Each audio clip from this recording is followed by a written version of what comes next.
Alors, Programmes spatiaux secrets et Alliance extraterrestre, tome 3. Alors, je ne sais pas si vous vous souvenez, mais du survol de Washington en 1952 par des ovnis. Et moi, je me suis toujours dit que c'était un programme nazi allemand, et effectivement, c'était un programme nazi, mais d'une technologie non humaine. C'est parti, je vais vous lire ça, c'est très intéressant aussi, ça. 1952, survol de Washington, DC, ça veut dire, lors des différentes entrevues, Tom Clements a révélé que ce survol avait été effectué par des Allemands basés en Antarctique. Lors d'une conversation privée, j'ai demandé à Tom Clements si des engins spatiaux nazis basés en Antarctique avaient survolé le territoire des États-Unis durant l'été 1952. Et je crois que même ça s'est refait pas longtemps en 2008, je sais plus quelle année. 2002, je sais plus, enfin ouais, 50 ans après, je sais plus, 60 ans, bref. Voici ce qu'il m'a répondu. La réponse est évidemment oui. Certains de ces engins arboraient même le Svastika, ou la croix allemande, c'est hindou, je crois, je sais plus, à 3000 ans, 3500 ans. Mais tous ces véhicules étaient de technologie extraterrestre. Ce n'étaient pas des véhicules extraterrestres pilotés par des extraterrestres, c'était en fait des véhicules allemands dont les plans de construction avaient été transmis aux Allemands par les reptiliens. Ces engins spatiaux étaient fabriqués dans les installations de production souterraines de l'Antarctique. Je vais vous faire voir, ça va, les souvenirs vont revenir. Voilà. Photographie du survol de Washington en 1952.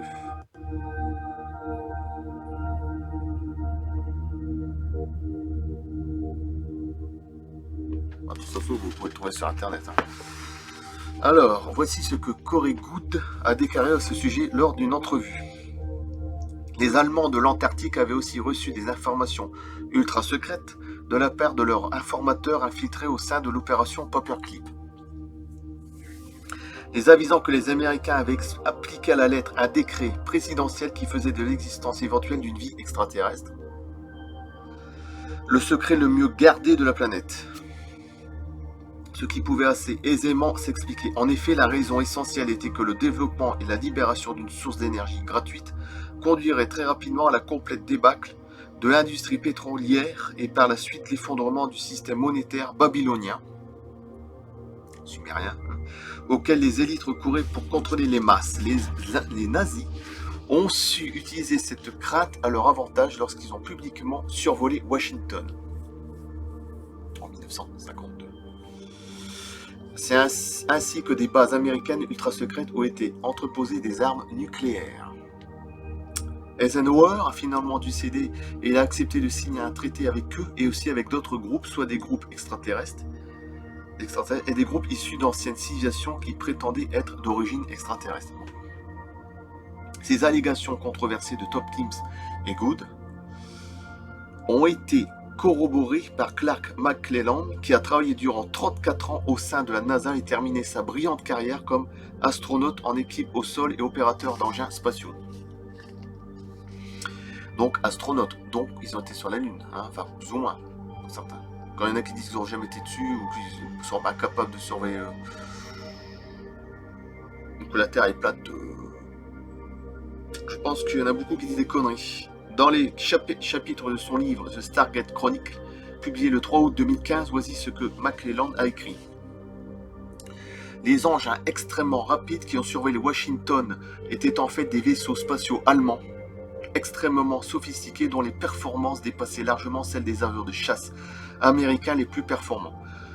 Le 12 juillet 1952, le président Truman, ça fait presque Trump, a pu observer par lui-même plusieurs de ces ovnis. Il a été particulièrement impressionné par leur capacité en vol et par la facilité avec laquelle ils surclassaient largement les avions de chasse les plus efficaces des forces aériennes des États-Unis, USAF, comme le Lockheed F-94 Starfire.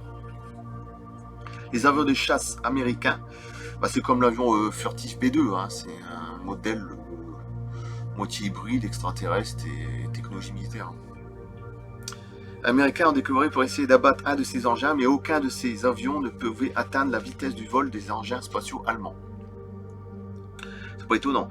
McClellan a aussi décrit le rôle joué par les scientifiques nazis qui avaient fui en Antarctique dans l'incident du survol de Washington en 1952. J'ai longtemps collaboré avec les scientifiques allemands qui avaient suivi Wernher von Braun, vers les États-Unis en 1946-1947. 47 Roswell.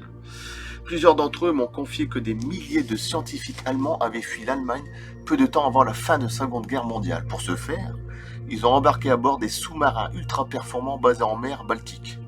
Et actuellement, en mer Baltique, il y a eu ça fait quelques années que ça dure, 4-5 ans, une espèce d'engin qui est au fond de la mer Baltique, là, un truc bizarre, on ne sait pas trop ce que c'est. Une base nazie, un ovni, on ne sait pas.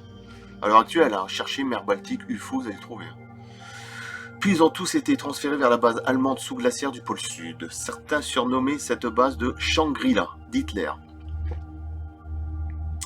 Une fois sur place, ces scientifiques ont développé des engins spatiaux antigravitationnels très perfectionnés qui, pendant de nombreuses années, ont violé notre espace aérien.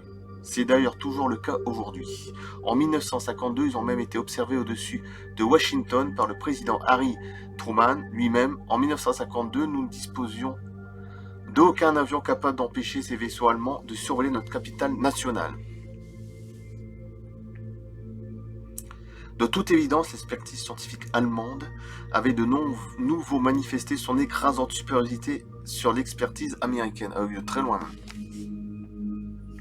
Par-delà les manifestations brutales de cette supériorité technologique de la part des ultimes représentants du régime nazi, Good, Tompkins et McClellan affirment également que des sympathisants nazis avaient réussi à infiltrer de manière massive le complexe militaro-industriel des États-Unis. En effet, habilement dissimulé par les milliers d'anciens scientifiques et techniciens nazis qui avaient été exfiltrés d'Allemagne dans le cadre de l'opération Paperclip, on recensait de nombreux agents de renseignement issus de cette colonie allemande, autonome installée en Antarctique. Leur mission était d'infiltrer les programmes spatiaux américains et le complexe militario-industriel. Selon Good, ces Allemands de l'Antarctique avaient bien engagé dans le processus de création de leur propre civilisation. Par contre, celle-ci aussi commençait à être infiltrée à son tour par des agents du complexe militario-industriel. Lorsque Truman et Eisenhower signèrent des traités avec ces civilisations nazies autonomes de l'Antarctique, leurs agents qui opéraient clandestinement dans le cadre de l'opération Paperclip et qui occupaient déjà des postes importants aux États-Unis, dans l'industrie, dans l'armée, dans les services de renseignement ainsi qu'au sein des programmes spatiaux secrets ou publics, purent facilement accéder à des postes encore plus importants et plus influents au sein de l'imposant complexe militaro-industriel américain dont ils avaient ardemment besoin pour développer leur opération dans l'espace. Après le survol de Washington en 1952, de fastidieuses négociations s'engagèrent et quelques années plus tard, un accord fut finalement conclu avec la colonie allemande de l'Antarctique, laquelle entre-temps s'était largement développée avec l'aide de la fraternité qui avait su mobiliser ses industriels et ses élites nationales disséminées aux quatre coins du monde pour soutenir les compagnies allemandes opérant en Antarctique. Le cadre de référence central de cet accord fut définitivement adopté par les parties prenantes en février 1955 à la base aérienne Doloman au Nouveau-Mexique. Voilà.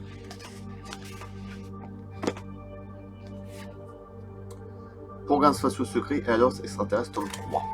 Et moi j'avais des doutes, je savais déjà depuis quelques années que c'était pas vraiment extraterrestre, les engins dessus de Washington. Enfin, technologie évidemment, de la part des reptiliens. Mais c'était pas vraiment extraterrestre. C'était surtout nazi allemand. Mais on sait très bien qu'il y a une source extraterrestre derrière, ça c'est sûr. Sinon ils auraient pas fait des engins aussi perfectionnés les Allemands. C'est fort connu ça.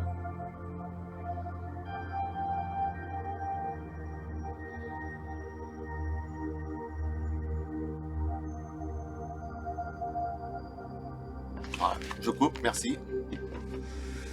C'est super, encore un passage superbe. Merci, à bientôt.